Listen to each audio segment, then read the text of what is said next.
बहुत पुरानी बात है। सतयुग का समय था। धरती पर अधर्म बढ़ रहा था। तारकासुर नामक असुर ने अपनी तपस्या से ब्रह्मा जी को प्रसन्न किया था और वरदान में मांगा कि उसका वध केवल भगवान शिव का पुत्र ही करे, इसके अलावा कोई नहीं। ब्रह्मा जी यह वरदान सुनकर तारकासुर से कहा, तथास्तु। इसके बाद तारकासुर अहंकारी हो गया।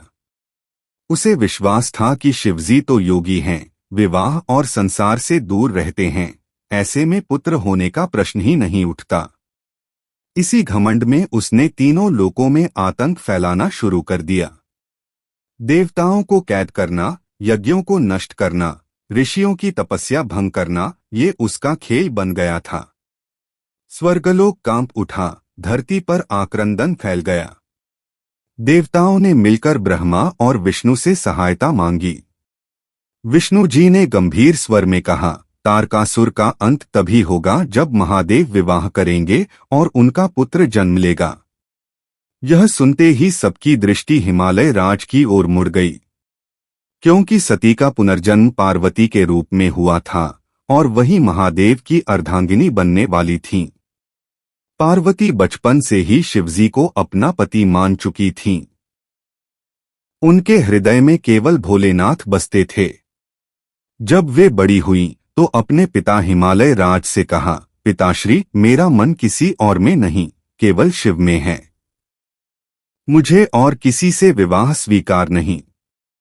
हिमालय राज ने भी उनकी भावना को समझा, किंतु देवताओं ने बताया कि यह विवाह केवल व्यक्तिगत नहीं बल्कि पूरी सृष्टि के कल्याण के लिए आवश्यक है। पार्वती ने तपस्या करने का निश्चय किया। वे पर्वतों की गुफाओं में चली गईं। पार्वती कठोर व्रत करने लगीं। कभी केवल पत्तों पर जीवित रहतीं, कभी केवल जल पीकर दिन काट देतीं, कभी बिना अन्न के तप करतीं। वर्षों बीत गए पर उनका संकल्प अडिग रहा। उनकी आंखों में केवल शिवजी का ही रूप था। इधर भगवान शिव कैलाश पर समाधि में लीन थे। संसार से विरक्त, भस्म लगाए, गले में सांप धारण किए, ध्यानस्थ। देवताओं ने उनकी समाधि भंग करने के लिए कामदेव को भेजा। कामदेव ने अपने पुष्पबाण छोड़े, चारों ओर वसंत का वातावरण बना दिया। लेकिन जैसे ही शिवजी ने आंखें खोलीं, उनका तीसरा नेत्र प्रकट हुआ और उसकी ज्वाला में कामदेव भस्म हो गया। समस्त लोग भयभीत हो उठे। पार्वती का तप और भी कठोर हो गया। एक दिन नारद मुनि उनके पास आए और बोले, देवी, आपका तप व्यर्थ नहीं जाएगा। महादेव आपको स्वीकार करेंगे। यह सुनकर पार्वती की आंखों में आंसू भर आए। वे बोली, मेरा जीवन केवल उनकी चरण सेवा के लिए है। यदि वे नहीं मिले तो यह जीवन व्यर्थ है। धीरे धीरे शिवजी के हृदय में भी हलचल हुई। उन्होंने पार्वती की तपस्या की गहराई को समझा। हिमालय पर जाकर उन्होंने उनकी परीक्षा लेने का निश्चय किया। एक साधु का रूप धरकर शिवजी पार्वती के सामने प्रकट हुए। वे बोले, बेटी, तुम किसके लिए इतनी कठोर तपस्या कर रही हो? पार्वती ने विनम्र स्वर में कहा, महादेव को पाने के लिए। साधु ने हंसकर कहा, वे तो भस्म स्वरूप भूत प्रेतों के संग रहने वाले गजवेशधारी कपालधारी हैं। तुम जैसी सुंदरी उनका चुनाव कैसे कर सकती हो? पार्वती का चेहरा क्रोध और दृढ़ता से चमक उठा। उन्होंने कहा, तुम चाहे जो कहो, मेरे लिए वे ही सर्वोच्च हैं। उनका प्रेम ही मेरा जीवन है। उसी क्षण साधु का रूप बदल गया और स्वयं शिवजी प्रकट हुए। वे मुस्कुराए और बोले, देवी, तुम्हारी निष्ठा ने मुझे जीत लिया। स्वर्गलोक में आनंद छा गया। देवताओं ने राहत की सांस ली। विवाह की तैयारी होने लगी। लेकिन शिवजी की बारात का रूप किसी को भी सामान्य नहीं लगा। जब कैलाश से बारात चली तो उसमें भूत प्रेत, पिशाच, गंधर्व, नाग, गज और अनेक विचित्र प्राणी सम्मिलित थे। शिवजी स्वयं भस्म से ढके हुए, गले में नाग, सिर पर चंद्रमा, हाथ में त्रिशूल, सवारी के लिए नंदी पर आरूढ़।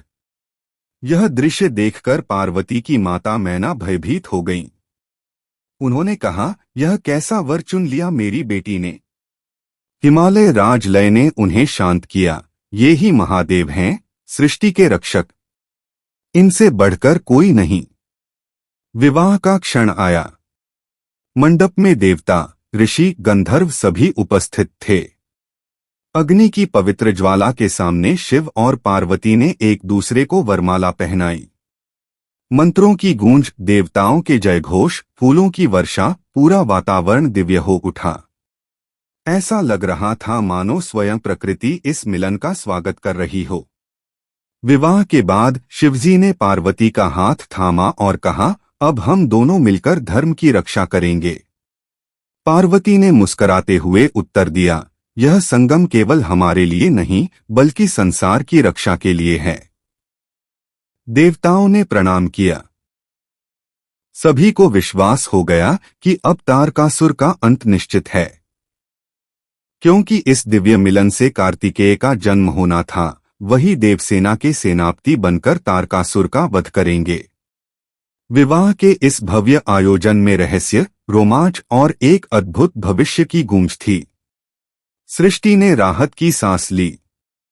यह मिलन केवल पति पत्नी का संबंध नहीं था, बल्कि अमर प्रेम, अडिग भक्ति और धर्म की विजय का प्रतीक था। यह कथा यहीं समाप्त नहीं होती। इस विवाह से आगे चलकर वही कार्तिकेय प्रकट हुए। कार्तिकेय ने तारकासुर का वध किया और देवताओं को पुनः स्वर्गलोक का सुख दिलाया। इसलिए शिव पार्वती विवाह केवल प्रेम की कहानी नहीं, बल्कि धर्म और न्याय की रक्षा के लिए रचा गया अद्भुत संगम था।